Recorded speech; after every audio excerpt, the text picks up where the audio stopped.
And the Premier League is over, and now it's time to reject the Premier League.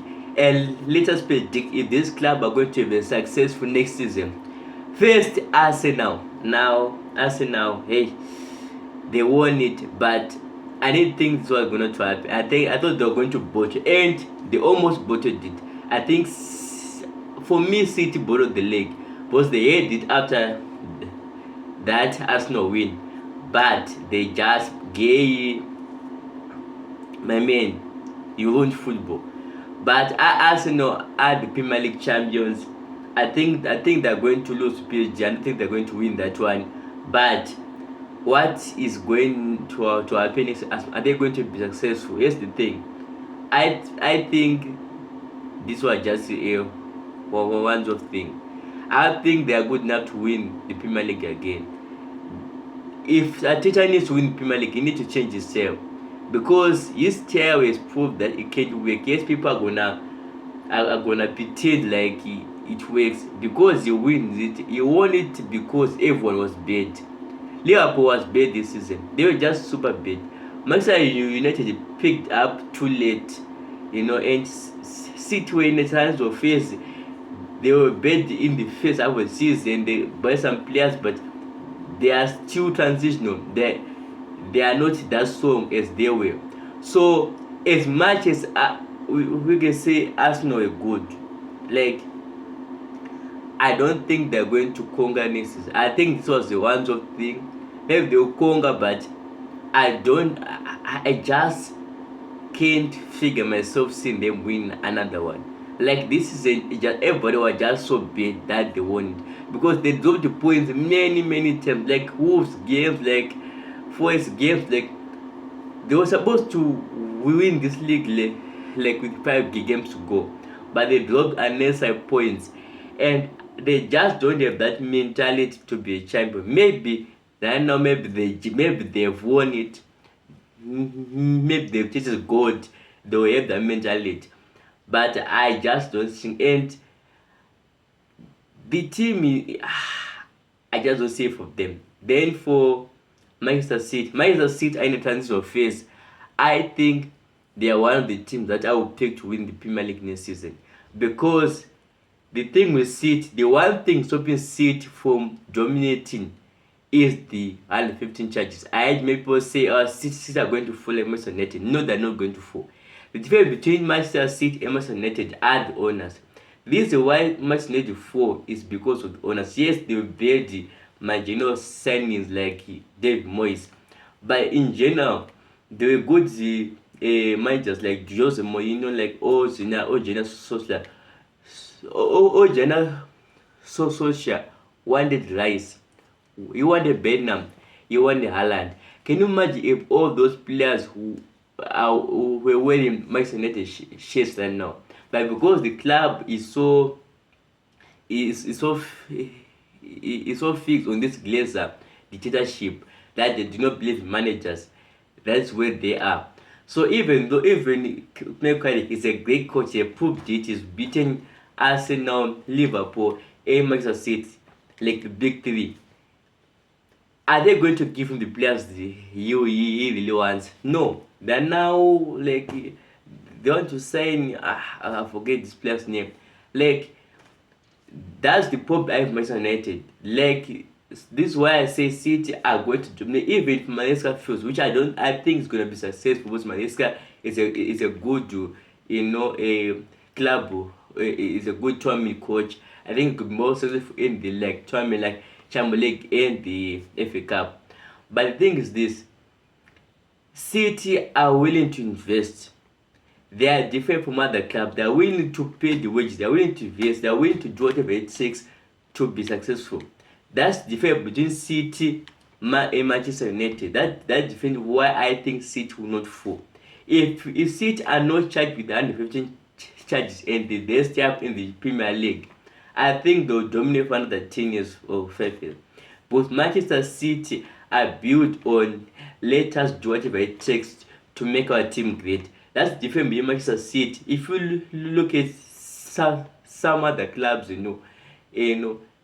Manchester United, they like to buy youngsters like Chelsea. That's the famous Manchester City. I think they'll dominate and win. Then we have some Villa, the Europa League champion in number 3. These are I'm not surprised that they qualify for Champions League. I'm surprised they are this high up, but they deserve it. I mean, like I said, this season the teams were not really high. Like Liverpool were bad, Chelsea were bad, Man U picked up late.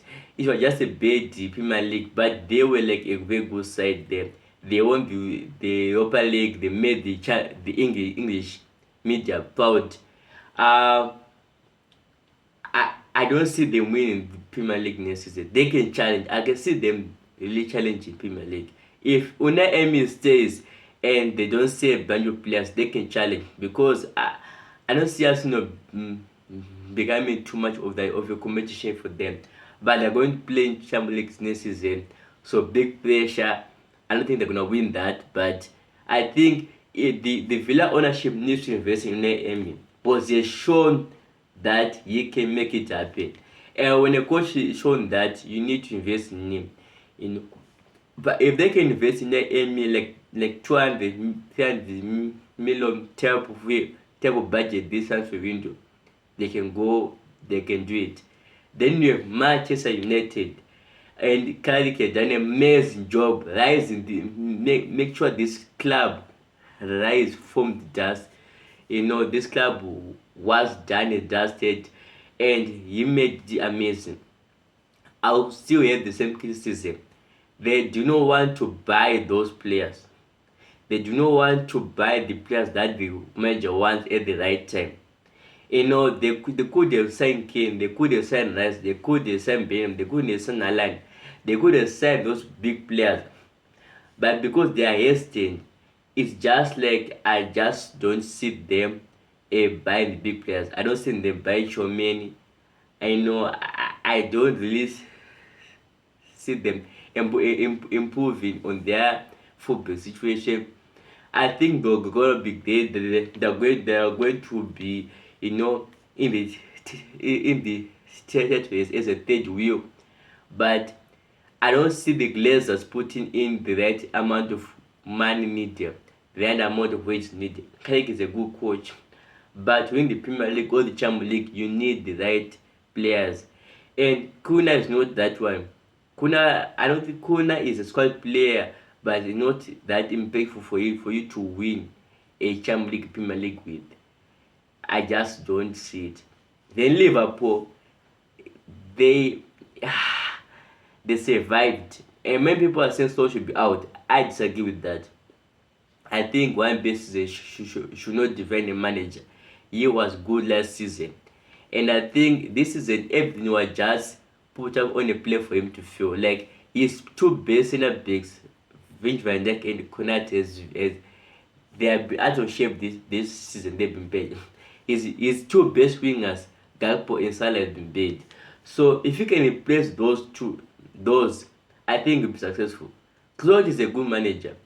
People are underrating that guy because of what has been happening.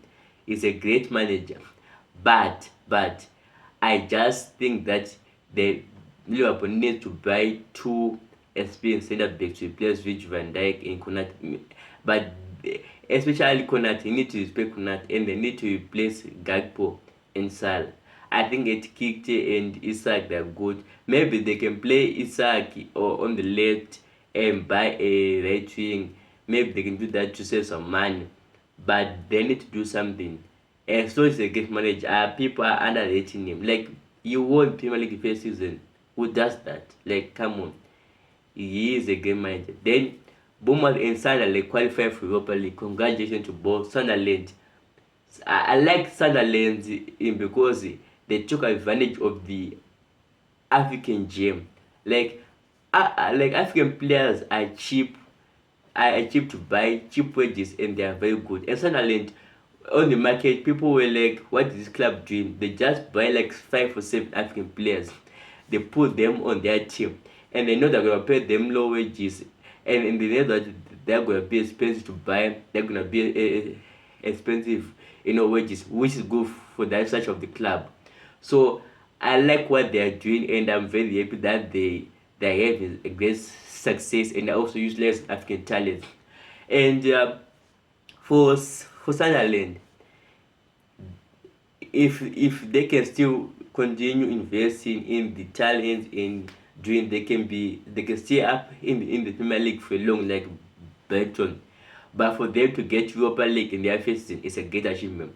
People don't they are not really speaking too much about it, but it's a great achievement. And for Bournemouth, they always done a great job. The question is it going to stay? Because now AC Milan has made it clear they want him. Many Premier League clubs made it clear they want him. Is it going to stay? That's the number one question. Because problem with the Bombers is that they sell their players. So even if Iraola love the club, his best players are going to be sold every single time. So he's not really going to build on something. So I think he's going to leave, and the Phillies is going to be a big blow for Bournemouth. And with the Europa League pressure, they might be see themselves in a tournament sport where they have to fight relegation. I hope enough for them. Then we have to talk about Chelsea. What a big season. What a big season. Like, how the season ended when they fired Maresca. I thought people Maresca is a good coach. Like Maresca, I'll put all this. He's a good coach, but he needs fans. Every coach needs fans. Serious figures for people that do not just become successful on their own. Even club, they need fans. They need those players. And the thing with Maresca is that he just needed a defender, and Chelsea fired him. And now look at the stage where the Chelsea now. No European football. If Maresca has been there, they would be challenging for the title. They would be in Champions League sports easy. And I think people really underrated Maresca. Maresca won the Club World Cup. That is a big achievement. The first one, there was Man Madrid in that tournament. There was PSG. He beat PSG.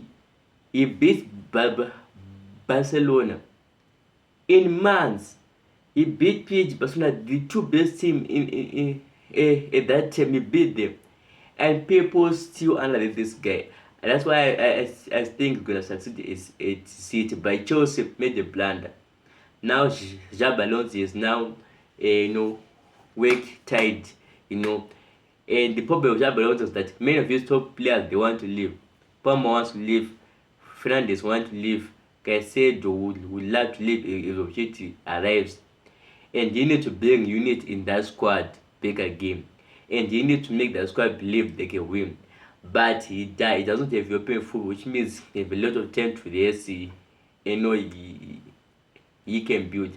So Chelsea, I think they're gonna achieve Champions League football if they give him their players. But the players they are signing from Salzburg, they are still on this garbage thing of young players who have no name.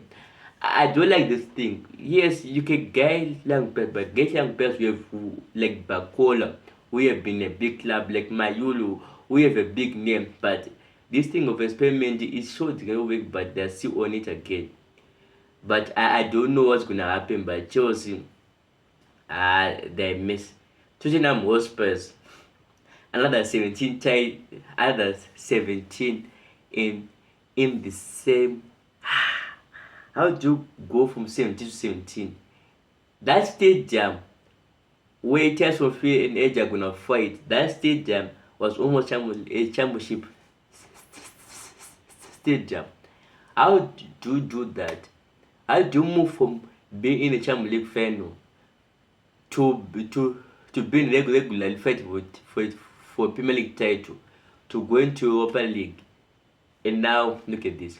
It's what I say.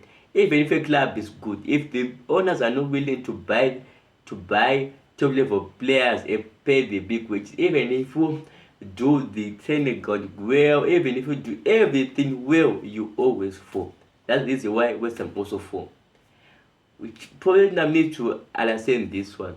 You need to pay the big wages. Simple as that. You cannot escape that route. If you want to be successful, you have to pay the big wages. You have to pay them. You just have to pay them. It is the law of the game. You cannot be successful where you pay low wages. No player Visa Junior is not going to earn 200k per week. You want that big wages. So Tottenham Hotspur, it depends what the owners then are going to be. They're not going to have a Champions League football, which means they don't have a big budget to work on. They need to buy big players. And I don't think they're going to do it this season because, like I said, they need have European football. So it's bad for them. But this can happen again. You can't be in a relegation between 2 years new. And this one was serious. This one was actually serious. But this is my Premier League. Okay. So here are my Premier League next season prediction. I think City are going to be number one. I think City are going to be number one. Or number two, maybe Liverpool or Chelsea.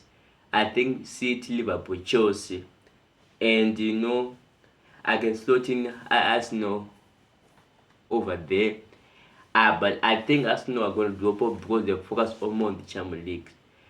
But my top five in no order. I think champions are going to be City, but the other four teams in no order. Liverpool, they are going to be there. Chelsea are going to be there. Man U is a trick one for me. Man U is a trick one for me. And that's a trick one for me. Those two clubs are a trick one for me, but and Arsenal are going to be there. So I predict that Manchester are going to win the Premier League next season. What do you guys think? Bushi Dio, follow for more, subscribe. Thank you.